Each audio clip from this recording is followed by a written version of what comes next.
friends, it's Brittany at Ink and Papyrus and welcome back to my channel. Would you take a look at these adorable seed packets that I made? We are going to be making a whole heap of these today and you are going to absolutely love this project.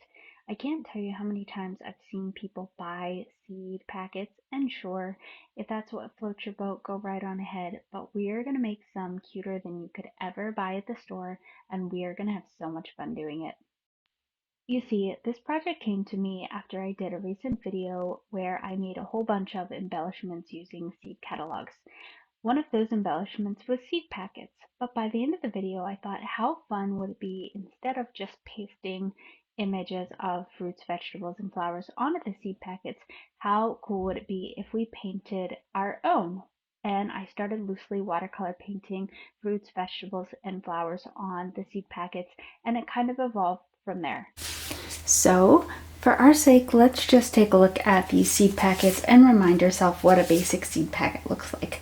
Some of these are pretty intricate, and some of them are very basic and just have a plain illustration on them. Look how decorative this one is. This is beautiful. I don't think I'm gonna get that fancy. I think this is what I might be going for. Just a general description and some kind of watercolor painting of whatever seed we are portraying. This is another good example. Let's go for something like this. So you're just going to want to get yourself some paper. We're going to make a basic rectangular shape, glue the paper together to kind of create just a pouch with a flap over top. This will be really easy, and guys, since we're painting these, I am going to pull out some watercolor paper, though obviously you can use any kind of paper with a little bit of oomph that isn't going to wrinkle too bad when you wet it. Okay, so I have my watercolor paper out and a paper cutter. We are going to be cutting the pouches. Just as an example, you can make these wide like this, or you can make them really small. It's okay either way. I'm probably going to make a variety of both. So just keep that in mind when you are trimming down your pouches. We can make some thin ones. Okay, these would be really little. And just start cutting strips, okay? The basic shape is going to be just like this.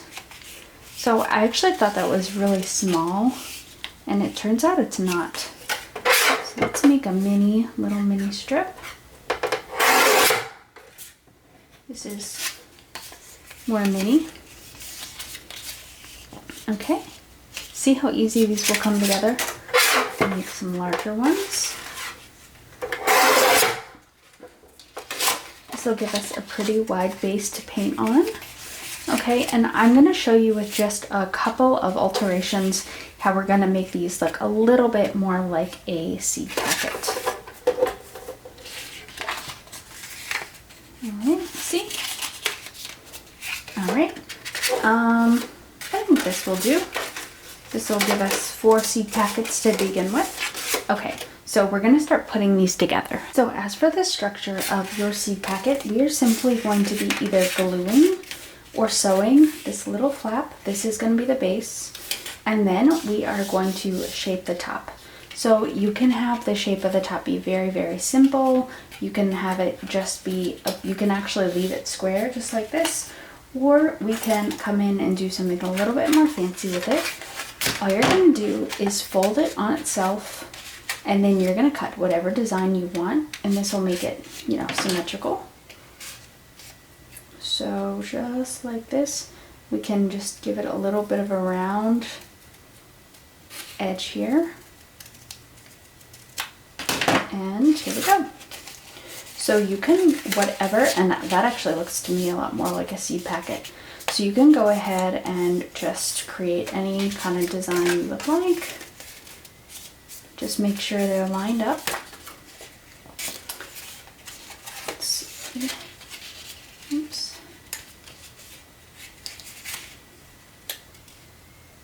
You know what, I was even thinking, I think I have like a plant paper bunch.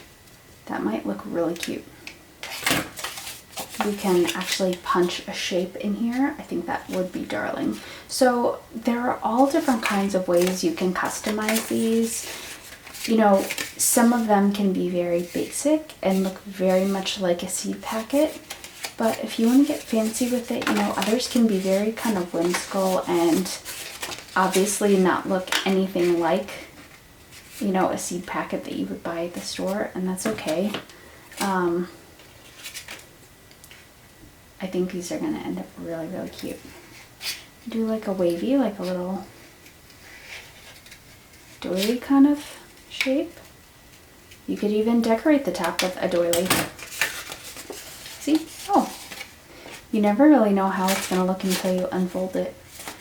Yeah, you could even put some stickers, or for example, on one of the ones I made from the actual seed catalogs itself, I actually just decorated the top with washi.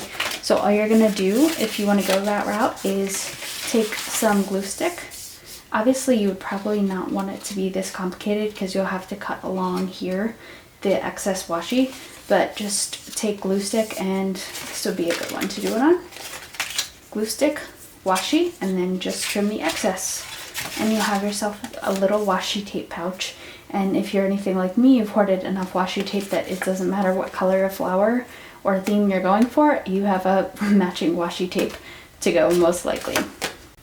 Okay, and now for the reveal. These are the ones that I've chosen that we are going to paint. These are Goji Berries. I think the shape of these little berries will be really easy, and I think it'd be really fun just painting the leaves of the vine.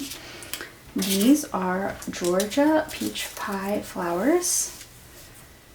I think it'll look beautiful having like the two colors kind of bleed into each other, so we'll probably do some wet on wet painting. These are going to be a little bit more of a challenge for those of us who cannot paint, but I thought that these figs looked stunning. I want to eat one right now. So let's go with it. I'm not sure how this is going to turn out, but I think we'll have two chances. I'm going to paint like the picture. I'm going to paint one that's sliced in half, and then one that's a whole fig. Okay. And then, very basic, but very fun, this green giant tomato. All right, so let's decide what'll go on what envelope. I think I need something tall for these Goji Berries. So, and I need something fat for the tomato. So let's paint the tomato here. I think the small one, I think the figs, I could probably get both on these. Since we're gonna have them bleed into each other anyways, and we're just the flowers, we're not doing a whole lot of other painting, I think this will probably be perfect, the smaller one for the flowers. And the Goji Berry, I think this will work well. I think this is tall enough, which is taller, about the same height. We're gonna paint the Goji Berries on these. All right, so let's get our paint palettes and some paint brushes and let's get to it. So I've grabbed my It's Jen Crafts paint palette. I got this just a couple of weeks ago off of Amazon, a really basic palette. I also, for the very first time, got myself a mixing palette to start actually mixing paints. Tons of room for mixing. I love this. This is called Happy Painting. I think I also got this on Amazon, but this is just darling, and it's very like portable. It looks like it's gonna hold up really well, and obviously has plenty of room here for you to put your paints in. And in fact, I love this so much. It makes me so happy. I think eventually I'm probably going to transfer these into this little palette of mine. But anyways, just for now, I'm going to use this for mixing, and we're going to work out of this palette. I guess this has room for mixing too. We'll use this today. But eventually I think I'm going to transfer everything in here. And look, it even has a little handle to hold it. How darling. All right, so let's go ahead and we are gonna make this happen today. Okay, Okay, so let's get started with these Georgia peach pie flowers. They are calling my name, and let's just start there. I am using a couple of different kind of brushes, nothing special, a couple of broader brushes, and then a couple of smaller ones for some fine detail, and then a couple ones in between. I don't have any fancy supplies. I was just excited to get a new watercolor set and a paint pan because I actually want to up my game a little bit and start mixing colors. That should tell you where I'm at in this journey. For those of you who can actually paint, you should probably turn this video off now because this is probably going to make you squirm. For those of you like me who definitely don't paint but just want to get some basic skills to do some really cool projects and start incorporating painting in your journals, I hope that you find some of this inspirational and if nothing else, walk away with the fact that, like you can see that I clearly cannot paint, and yet the final project or the final product is actually something really pretty. And so I hope you take away from that that you can do this too. By the way, if you don't have any seed catalogs at home, you can still do this project. The seed catalog websites are an abundant source of inspiration for flowers and vegetables and fruits that you can paint on your seed packets. They also contain invaluable information that you can put on your seed packets to make them look a little bit more realistic. I will definitely also be sharing with you how I like to incorporate this information on the seed packet to make them informative and make them look a little bit more realistic. I was just kind of getting the feel for things, the hang of things, painting these flowers. I was sort of overthinking it. And then I realized, after I made those blobs that didn't have a whole lot of definition, in order to get that zigzag pattern, I kind of just had to start pulling paint from the middle of the blobs that I made. And that would, in some sections you pull it a little further than the others, and that just helped create that kind of zigzag pattern. And then a little bit later on, I decided what I wanted to do with creating that nice little peach bud. I sort of started removing a little bit of that paint after I dried my brush to sort of remove paint from the center. And I ended up taking that beautiful peach color and just with a very saturated brush, kind of letting it bleed into the pink. And then once that was a little bit dry, I go in with a smaller brush to add some detail and take that beautiful like maroon slash burgundy color and go ahead and go around that really pretty peach center. I realized later on that that burgundy line is a little bit more defined in the actual flowers themselves. It kind of goes along, instead of just circling the peach, it kind of goes along the flower petals themselves and kind of branches out. So I tried to sort of recreate that look a little bit, but I really love how these came out. I wasn't so sure at first. At the beginning, it just looked like a bunch of poorly defined pink blobs, but this again is the magic about watercolors. It doesn't take a genius, it doesn't take Picasso.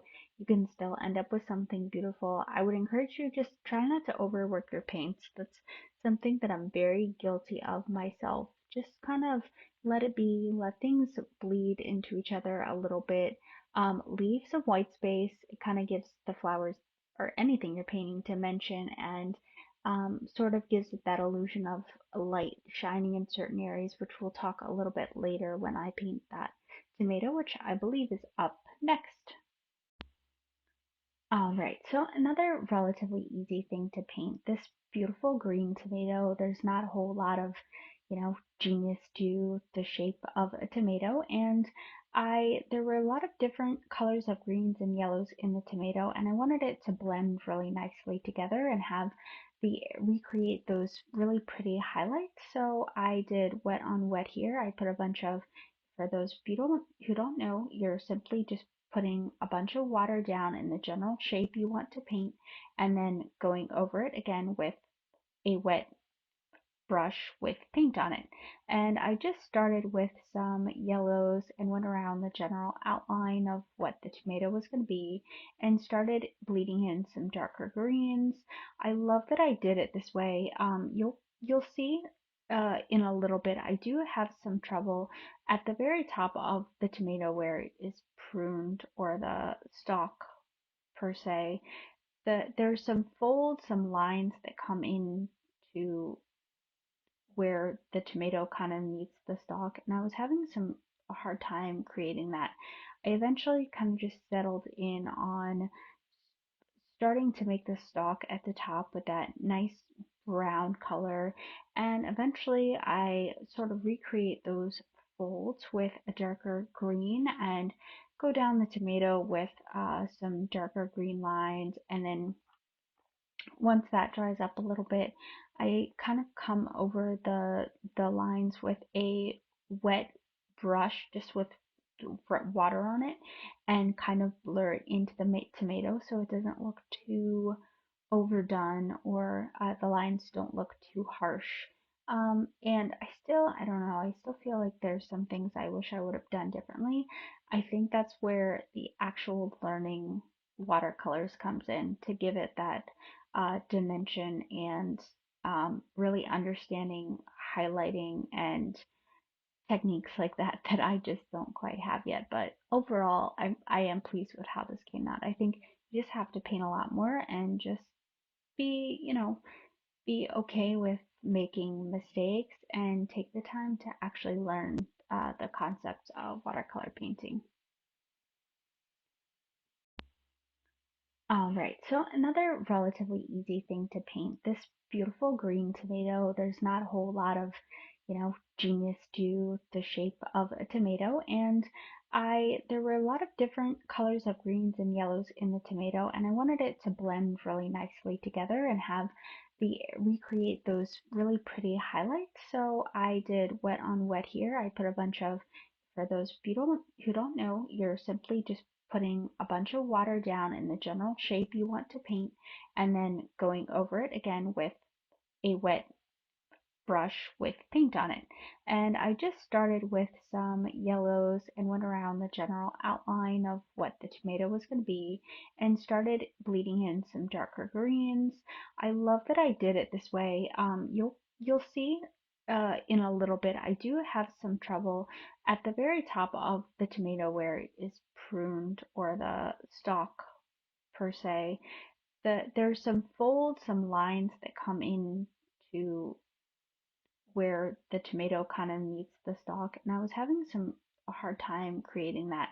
I eventually kind of just settled in on starting to make the stalk at the top with that nice brown color, and eventually I sort of recreate those folds with a darker green and go down the tomato with some darker green lines, and then once that dries up a little bit, I kind of come over the lines with a wet brush, just with water on it, and kind of blur it into the tomato so it doesn't look too overdone or the lines don't look too harsh. And I don't know, I still feel like there's some things I wish I would have done differently.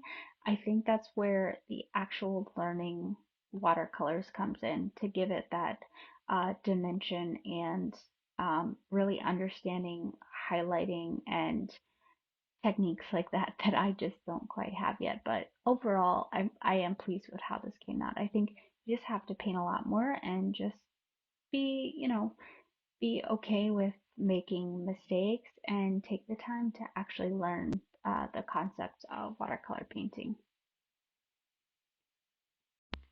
Believe me when I tell you, I think we saved the absolute best for last. This is the only packet you'll see me drawing on, and it's because I was a little intimidated by them. I wanted to make sure I got the shape of the fig right, and I wanted to get the dimensions right in the sense I wanted to make sure I got the proportions of the inner fig versus the white skin around it, or the white part around it, and then the purple skin. I wanted to make sure I got that right. And it's very, very simple. You'll see me erase several times. I don't know why I was having such a hard time with it, but once I got it, I was happy with it. And I'm so glad I did it like this. I don't think I could have painted the shape right free-handed, and I think it would have really frustrated me. Guys, this is my absolute favorite thing to paint. I first went in with some washed out purples and then bled in some darker, richer color purples. I left that white ring around it blank. I do go in with a little bit of that off-white color later, but you want to be really careful. You don't want to bleed in colors. You want to leave that ring around there very, very distinct. And then I painted in the fleshy center. I had a little bit of a hard time mixing the colors at first, but I ended up with some like red, a little bit of an orange, and apricot together, and then use some yellow golden things to create the fleshy part inside. Oh, that's the best part of the fig, by the way. Once I did that, I went ahead and colored in the stem with some greens and browns. And after the fig was dry, I actually ended up going in with a charcoal pencil to add a little bit more detail. And I love how this came out.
I love the fine detail that this charcoal pencil adds. Plus, I'm very lazy and I didn't want to have to go back over the pencil marks and erase them, so I just covered it up with a charcoal pencil instead. After that, I went over it with water. I love how it bleeds and just blends into the paint. It really makes me want to start using watercolor pencils. Haven't tried it. If you guys have and have any comments about using them in general and what projects they're good for, drop me a comment below in the description box. I would love to hear from you. I love the fine detail that this charcoal pencil adds. Plus, I'm very lazy and I didn't want to have to go back over the pencil marks and erase them, so I just covered it up with a charcoal pencil instead. After that, I went over it with water. I love how it bleeds and just blends into the paint. It really makes me want to start using watercolor pencils. Haven't tried it. If you guys have and have any comments about using them in general and what projects they're good for, drop me a comment below in the description box. I would love to hear from you. I was really excited about decorating these and I wanted to use the washi tape flap thing that I was talking to you guys about earlier. I love using my washi. I feel like I don't drag it out nearly enough and it just kind of sits there, and I've been really looking for an excuse to use it in some of the projects I've been working on lately. Just make sure you do not cover the crease where the flap hinges at the top. Just start slightly down from that point. Apply a little bit of glue stick and put the washi over, trim the excess, and you have yourself a nice washi tape flap. I did end up having to, so on the seed packets, there are several different ways I incorporate the information about them. On most, if not all of them, I incorporated the name of the seedling on the flap itself. Of course, since the washi tape was glitter, nothing sticks, so I did end up backing the Georgia peach thing to another piece of paper and then gluing it with some wet white glue to the flap.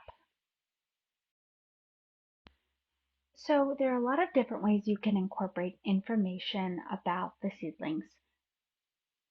I'm using seed catalogs, so there's a lot of text and different random things that I can put on the envelope. Some of them have order numbers, some of them have prices, and I like cutting those up. I don't necessarily like including them as one big block of text, but I do like smattering like the price or the order number on the front, maybe using the description on the back or part of the description, what zone you have to be in for it to grow, how you can grow it, whether it be ground or containers or whatever, things like that. But for those of you who don't have seed catalogs at the ready, or for those of you who don't necessarily like the block look of the text, there are some different options. You can just copy in your best handwriting, of course, information, selectively information, whatever you want, on the back of the seed packet to make it look a little bit more legitimate. These are meant to be handmade. They're not made to look professional like the ones that you get at the store anyway, so don't worry about it. But I think it kind of adds a nice personal touch when you do write out some information on the seed packet. Like I said, if you don't have seed catalogs in front of you, just go to the website. The website will contain pictures of the seeds you can use to paint your plants, and they will also have information that you can use that you can either print out or copy down on your seed packets to make them informative and again a little bit more realistic. Whether or not you have information from seed catalogs that you can include, sometimes the hand stamp is just really, really nice. I have these rubber stamps that came as part of, I think it's like one of the Tim Holtz sets or Tim Holtz knockoff, but it has a bunch of stamps that with order numbers, serial numbers, like a vault kind of theme set. And so I was just picking out certain ID numbers and stuff to kind of make it look like the seed packets had identification numbers slash order numbers on them. I had a set of stars, so like a rating for the seed packets you can do. Um, you can do any number of things. If you want to even include postage theme stamps up at the top to make, obviously, they don't have to be precise and exact like you would see in a seed packet you'd pick up at the store. These are made to be whimsical, fun. You can add clusters to them. You can embellish the seed packets themselves in different ways, put postage stamps up at the top. You can even leave the back if you don't want to. Maybe you only want to include the name of the seedling. You can include it on the front, some decor on the front and on the envelope, the flap of um, the envelope, and then maybe you just want to leave the back blank for someone to journal on or journal about your garden or whatever you're currently working on at the time. And then feel free. You can actually, if you have I actually think what would be really cool is if you have seed catalogs in front of you and you're using them to inspire you to paint on them, what would be really cool is if you took those fragile seed catalog pictures, the one that inspired you to paint the design that you did, and then back them with some sturdier paper and cut them down to include them in the seed envelope itself, the seed packet itself, and use them as journaling cards or something like that. But I don't know. I think that's really cool. And now that I'm talking about it, I think I'm going to go back and actually do just that. Aside from inking up your packets, you can go around the order numbers and the stamps and the names of the seedlings themselves with charcoal pencil. Distress them a little bit, use some distressed ink, maybe splatter them a little bit. Just doll them up until you're happy with them. I end up putting some stickles and some faux stitches around some of the little envelope flaps. So there's so many different ways you can decorate these. I'm so glad I did this project. I have been looking for cute little sort of rewarding projects and embellishments that I can create without a whole lot of fuss and without a whole ton of supplies. I feel like a ton of supplies in front of you kind of just overwhelms you, and it sort of takes away from my creativity. Sometimes I just become paralyzed by them all. So this was a perfect project, and I also have been really trying to push myself to paint and get a little bit more comfortable with it, as I said earlier.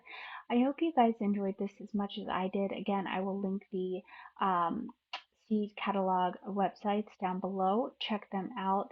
If you enjoyed this and found value in this, please hit that like and subscribe button, and I can't wait to see you the next time.